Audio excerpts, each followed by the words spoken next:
Hello, Ramesh గారండి మాట్లాడేది. అండి నేను ఆశ్రయ అనాథాశ్రమం నుంచి మాట్లాడుతున్నా. చెప్పండి. మీ అమ్మకి హెల్త్ బాగలేదు, చావు బతుకుల్లో ఉంది. ఆఖరి చూపు చూస్తారేమో, వచ్చి చూడండి. బయలుదేరుతానండి.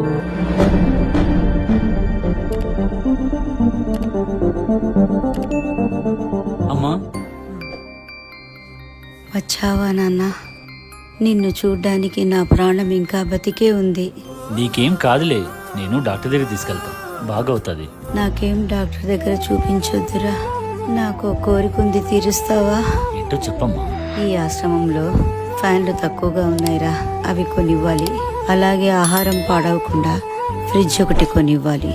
నేను పోయే లోపల అదే నా కోరిక, తీరుస్తావా? తప్పకుండా అమ్మా.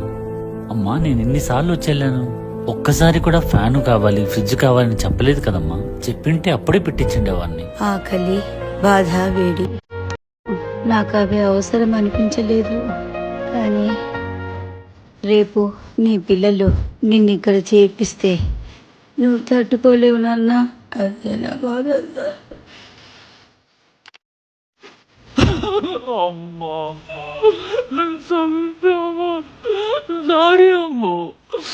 మనం ఇక్కడి నుంచి వెళ్ళిపోతామమ్మా, మన ఇంటికి వెళ్ళిపోదాం.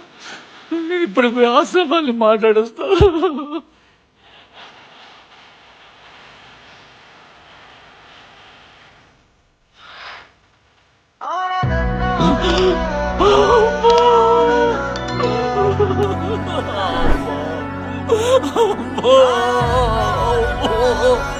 Oh